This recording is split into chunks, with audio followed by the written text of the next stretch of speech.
પણ મારી મમ્મી છે ને હમણાં ચાલાક થઈ ગઈ છે. રોજનું મારી જોડે પ્રેન્ક કરે, રોજનું પ્રેન્ક. અને ત્યાર પછી જવાનું છે આપણા મેનેજરને ત્યાં. તો ગુડ આફ્ટરનૂન મારા ભાઈઓ તથા ભાભીઓ તથા બહેનો, દરેકને ગુડ આફ્ટરનૂન. આજના વ્લોગની શરૂઆત આપણે 2 વાગે કરીએ છીએ, એટલે ગુડ આફ્ટરનૂન કહેવું પડે. કારણ કે સવારે રસ ઘણો બધો હતો ને મારો વ્લોગ શૂટ કરે એવું કોઈ હતું નહીં, મારે જાતે જ કરવાનો છે. તો એના કારણે આપણે વ્લોગ શૂટ કરી શક્યા એમ નથી. તો હમણાં આપણે 2 વાગે વ્લોગની શરૂઆત કરીએ છીએ. તો ફર્સ્ટ શરૂઆતમાં જ આપણે પહેલાં સૂઈ જઈએ, કારણ કે 2 વાગ્યા છે એટલે આપણો ટાઈમ હોવાનો થઈ ગયો છે. તો પહેલાં સૂઈ જઈએ. ઉઠીને આપણે જવાનું છે લગભગ મામાને ત્યાં, કદાચ જવાનું છે, પાક્કું નથી હજુ, પણ કદાચ મામાને ત્યાં જવાનું છે. ત્યાંથી પછી આપણે જવાનું છે મોટા વરાછા. ત્યાંથી જવાનું છે રીબાઉન્સની પાછળ આપણા એક મેનેજર સાહેબની ઓફિસ છે ત્યાં. તો હજુ ફાઇનલ નથી કે જવાનું છે કે નહીં. જો જશું તો તમને બતાવીશ. બાકી બીજું બધું તો જે આપણે રૂટીન લાઈફ છે એ તો હું તમને બતાવતો જઈશ. તો હમણાં થોડીક વાર સૂઈ જઈએ. તો મસ્ત મજાના ચીકણા થઈ ગયા છે. હવે જઈએ કાલની તૈયારી માટે, એટલે કે દુકાનનું થોડું ઘણું કામકાજ છે એ બધું પતાવીએ અને ત્યાર પછી જવાનું છે આપણા મેનેજરને ત્યાં. હવે ત્યાં કઈ જગ્યા છે, એક્ઝેક્ટલી લોકેશન કયું છે આપણને કંઈ ખબર નથી.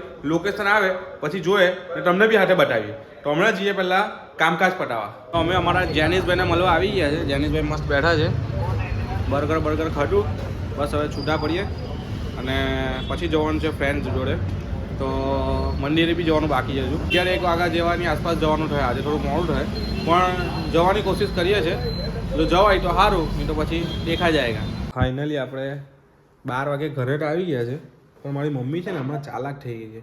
રોજનું મારી જોડે પ્રેન્ક કરે, રોજનું પ્રેન્ક. નાઇટનો મારો શું કહે કે પેલો જે ચડ્ડો કહે ને, નાઇટ વેર, એટલે ટૂંકમાં ચડ્ડો છે આપણો, ઉપર તો પહેરતા નથી. તો નાઇટનો ચડ્ડો જ્યારે બી આપણે જોવા કહીએ ને, આપણને એમ લાગે કે ભાઈ ચાલ આપણે બહાર લેવા ગઈએ. તો બહાર દોરી પર હૂકવેલો હશે, પેલો ભીનો હશે કે એવું પરસેવાળો હશે કે કંઈ બી હશે, બહાર હૂકવેલો, એટલે આપણે બહાર લેવા ગઈએ તો મળે કબાટમાંથી. અમુક વખત એવું લાગે ચાલ મમ્મી હવે કબાટમાં જ મૂકી દે છે રાતે, તો કબાટમાં હોદવા ગઈએ તો મળે બહારથી ચોકડીમાંથી. બોલો હવે શું કરવાનું કંઈ ખબર નથી પડતી. હવે બહાર તો જોયા, બહાર મળ્યો નહીં એટલે સીધા ગઈએ કબાટમાં લેવા. તો આપણે આપણા નાઇટ ડ્રેસમાં આવી ગયા છે. બસ હવે આપણે આપણા રૂમમાં જવાની તૈયારી કરીએ.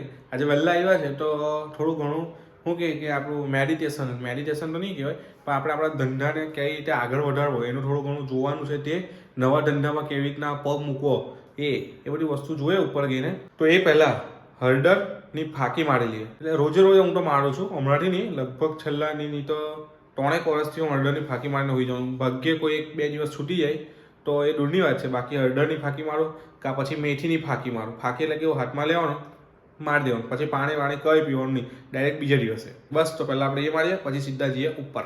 તો આપણે આપણા રૂમમાં ઉપર તો આવી ગયા, પણ આપણું ગોધરું ચોરાઈ ગયું યાર. હવે મમ્મી નીચે લઈ ગઈ કે મમ્મીએ ધોવા મૂક્યું કે હું કે ભાઈ નીચે લઈ ગયું, કંઈ જ ખબર નથી. પણ એના વગર આપણે ઊંઘ કઈ રીતે આવે બોલો? હવે કંઈ નહીં, હવે ભાઈનું બ્લેન્કેટ છે તે ઓળીને હોઈ ગઈએ, એ આવશે એટલે એને કંઈ નહીં મળે એટલે હોધવા જશે, બીજું તો હું. પણ આજે મામાટા બી જવાનું રહી ગયું છે, વરાછા બી જવાનું રહી ગયું છે ને દોસ્તરાને મંદિરે જવાનું બી રહી ગયું છે. બોલો, કારણ કે ઓચિંતામાં બીજા કામ એવા આવી ગયા ને, તો હવે એ બધા કામ કરવાનું સાઈડ પર જ મુકાઈ ગયું. પણ આજે આપણી દાઢી થઈ ગઈ અને આપણા મેનેજરને જે મળવાનું હતું તે મળીને આપણે આવી ગયા. હવે કાલનો દિવસ છોડીને પરમ દિવસે આપણે લગ્નની ફાઇનલી તૈયારી કરવા જવાની છે. એટલે બીજું બધું તો આવી ગયું છે, હવે 2-3 વસ્તુ બાકી એ તૈયારી કરશું. પણ એ બધી હવે પરમ દિવસની વાત છે. હવે આજનો વ્લોગ તમે શાંતિથી જોજો અને અહીંયા સુધી તમે જોયો હોય ને તમને ગમ્યું, આજે કોઈ ખાસ તો છે નહીં, પણ તમને જો મારી પંચાયત ગમી હોય બધી વસ્તુ, તો કોમેન્ટ, લાઇક ને શેર કરી દેજો અને સબસ્ક્રાઈબ કરવાનું ભૂલતા નહીં. પેલી ઘંટી દબાઈ દો જલ્દી ટંગ ટંગ ટંગ, તો ચા પીઓ એટલે આવી જાય આપણો વિડીયો તરત તમારા હાથમાં. તો મળીએ હવે નવા વ્લોગમાં. ત્યાં સુધી આ વ્લોગને જોતા રહેજો. બાય.